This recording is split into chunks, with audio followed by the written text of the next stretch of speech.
Morning Exercises, August 25th. O thou that hearest prayer, unto thee shall all flesh come. Psalm 65:2. We have no claims upon God, and are not worthy of the least of all his mercies. It is therefore surprising that he should hear prayer at all. But he glories in it, and by nothing is he so much distinguished. He derives his fame, his character from it. O thou that hearest prayer!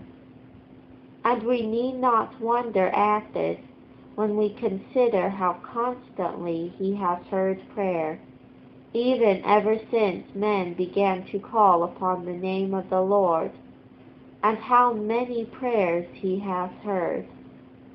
If we are to pray without ceasing, the prayers of one individual would be very numerous.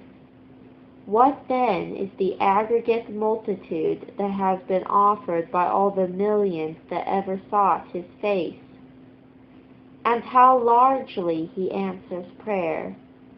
He gives grace and glory, and withholds no good thing pertaining to life and godliness. And how readily he answers prayer. Before they call, says he, I will answer, and while they are yet speaking, I will hear. And how certainly he hears prayer.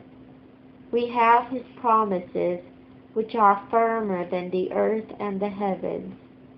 It may not be easy to ascertain when or how he answers us as the God of our salvation, but this we know, that he cannot deny us without denying himself. He cannot lie, and he hath said, Ask, and it shall be given you. Seek, and ye shall find. Knock, and it shall be opened unto you. For every one that asketh receiveth, and he that seeketh findeth, and to him that knocketh it shall be opened. What should be the influence of this glorious truth? Unto thee shall all flesh come.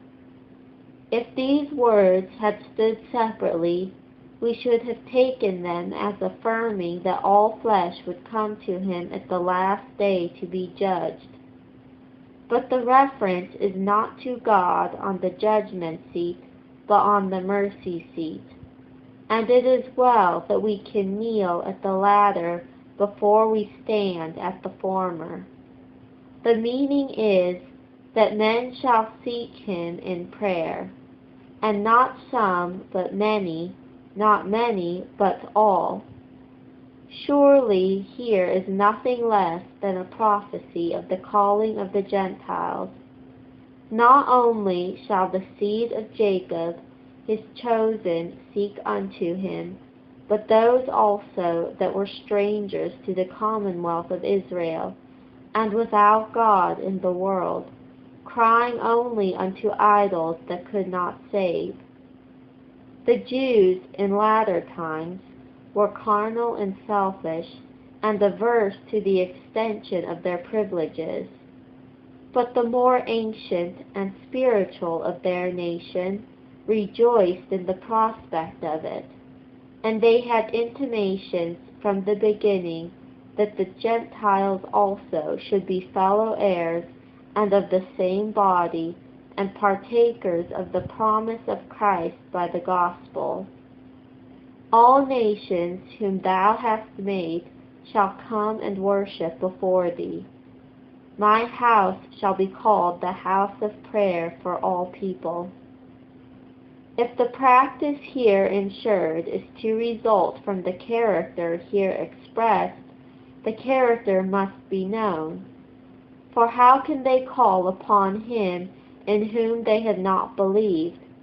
And how can they believe on him of whom they have not heard? Accordingly it is said, From the rising of the sun, even unto the going down of the same, my name shall be great among the Gentiles, and in every place incense shall be offered unto my name, and a pure offering. And to notice this more personally, we see of what importance it is to entertain encouraging views of God. Confidence in His mercy and grace will alone draw us into His presence, and therefore the ground of this confidence must be firm and obvious. Much advantage also upon this principle must result from reviews of our own experience of His goodness. All success is animating, especially in prayer.